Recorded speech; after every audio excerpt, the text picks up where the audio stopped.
Hola chicos, ¿cómo están? Bueno, en esta clase vamos a comenzar con los modelos atómicos.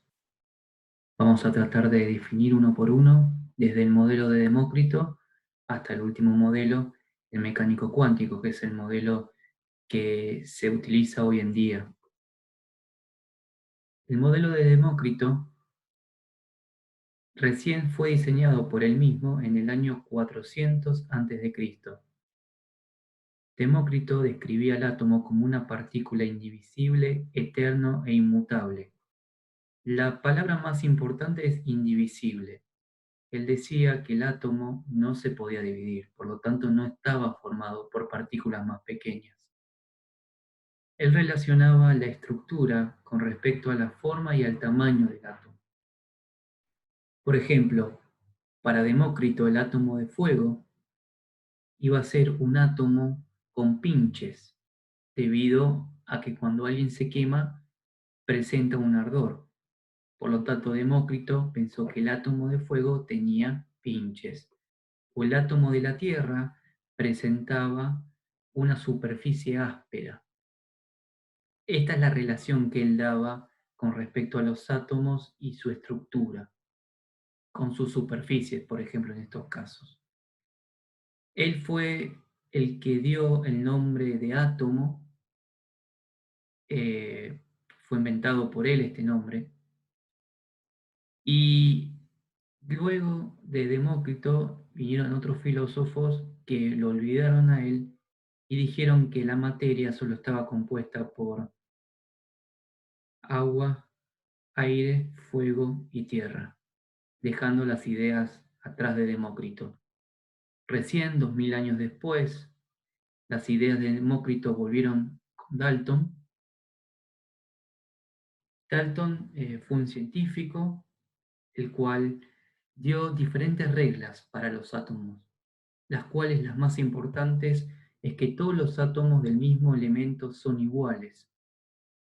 Por ejemplo, si tenemos el elemento sodio, todos los átomos que sean sodio van a ser iguales a otro átomo de sodio, pero va a ser diferente un átomo de sodio y un átomo de oxígeno. La siguiente regla es que los átomos no pueden combinarse para formar otros compuestos. Perdón, los átomos pueden combinarse para formar otros compuestos. Por ejemplo, si nosotros sumamos una molécula de oxígeno y dos de hidrógeno, formamos un compuesto que es H2O, que es el agua. Por lo tanto, Dalton afirmaba que por medio de elementos, por medio de átomos y su combinación podemos generar nuevos compuestos. ¿Cómo diferenciaba a los átomos Dalton? Bueno, los diferenciaba por tamaño, por colores. Por ejemplo, acá vemos el oxígeno, el hidrógeno. Para Dalton también el átomo era indivisible, no había partículas más pequeñas dentro de él y era indestructible, ya que gracias a él pudimos implementar la ley de conservación de la masa, que la masa no se crea ni se destruye, sino que se transforma. ¿Cómo se transforma? Bien, uniendo diferentes átomos podemos crear, entre comillas, porque en realidad se transforma la masa, otro tipo de materia. La simbología de Dalton fue muy importante. Fíjese que, por ejemplo, para el hidrógeno él lo describió como un círculo y un punto negro en el medio, al carbono como un círculo todo pintado de negro, y aquí vemos algunos compuestos que fue formando él, por ejemplo el óxido sulfúrico, formado por 3 moléculas de oxígeno y una de azufre. El siguiente modelo fue de Thomson. Thomson, por medio de los rayos catódicos que vemos acá abajo en imagen, descubrió el electrón. Los rayos catódicos son partículas, que vemos este rayo verde, son partículas, y él acercó un imán y vio que se desviaba el rayo. En un principio el rayo está derecho, se acerca al imán y se desvía. Por lo tanto quiere decir que este rayo está cargado. Como había puesto un imán de polo positivo y se desvió, quiere decir que está formado por partículas negativas. A esas partículas negativas las llamó electrón. Por lo tanto, Thomson es el primero en romper la idea de átomo como indivisible, sino que el átomo es divisible para él, está formado por electrones. Luego, más adelante, descubrió Goldstein el protón, ¿sí? Ya que Thomson decía que el átomo era un centro positivo de gran tamaño y pequeños pasas de uva, como se puede escribir en el budín inglés, pasas de uvas de electrones. O sea, es una gran masa de protones, ¿no? Una gran masa positiva y muchas pequeñas masas unidas a él de forma negativa. Fíjese que el color rosa es positivo y los amarillos son negativos, son electrones. Pero lo importante de Thomson es que ya dio que el átomo es divisible, ya que está formado por protones y electrones. El siguiente modelo atómico fue de Rutherford, que hizo un experimento por medio de una lámina de oro que era impactada por partículas positivas. Él mostraba que al impactar una lámina de oro, algunas de las partículas positivas se desviaban. Por lo tanto, quiere decir que no es un centro homogéneo de partículas negativas y positivas. Vemos en esta imagen el modelo de Thomson era un centro homogéneo positivo con la misma cantidad de partículas negativas. Vemos que los rayos positivos pasan y ninguno se desvía.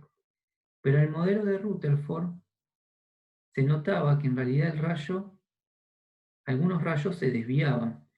Y esto era ya que algunos rayos se desviaban debido al núcleo, que estaba formado por protones.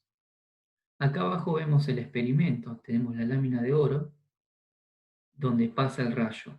En este caso sería en el modelo de Thomson, pero lo que realmente pasó fue que el rayo iba y algunos rayos se desviaban y otros continuaban. Esto quiere decir que una parte se va a desviar debido a que se repele debido al núcleo positivo. Por lo tanto, Rutherford planteó el modelo atómico nuclear, donde en el núcleo estaban los protones y los neutrones, y alrededor del núcleo, en la corteza nuclear, los electrones. Rutherford no pudo explicar los espectros de emisión y tampoco pudo explicar por qué los electrones no iban hacia el centro, ya que en el medio es positivo y afuera es negativo, se debía atraer. Chadwick explicó por medio del neutrón, ahí falta una R, que estaba formado dentro del núcleo con las partículas positivas y esto hacía que los electrones nos vayan hacia el centro. Y también debido a la fuerza nuclear, que es mucho más fuerte que la fuerza eléctrica.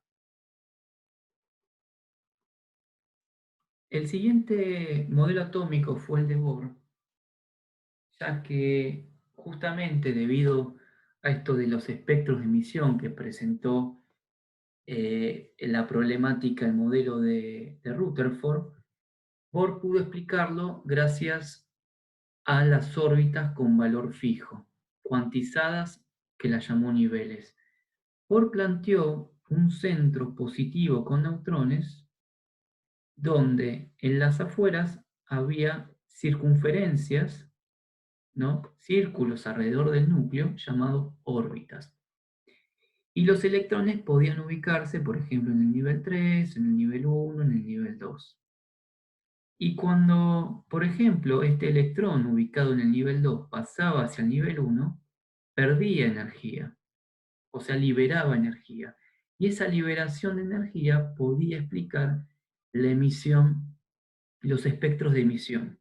¿Qué son los espectros de emisión?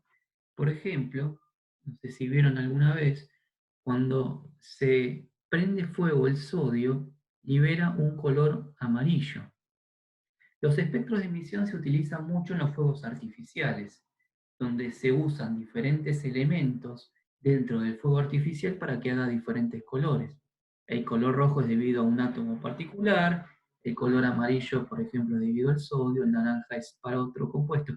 O sea, cada átomo, debido a su estructura electrónica y su distribución electrónica, va a liberar un color específico, un fotón, ¿no? Una luz.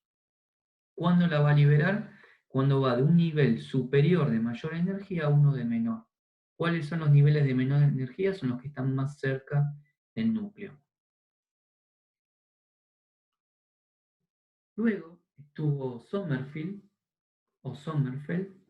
que él lo único que hizo, que no fue poco, es decir que las órbitas no eran circulares como las de Bohr, sino que eran elípticas.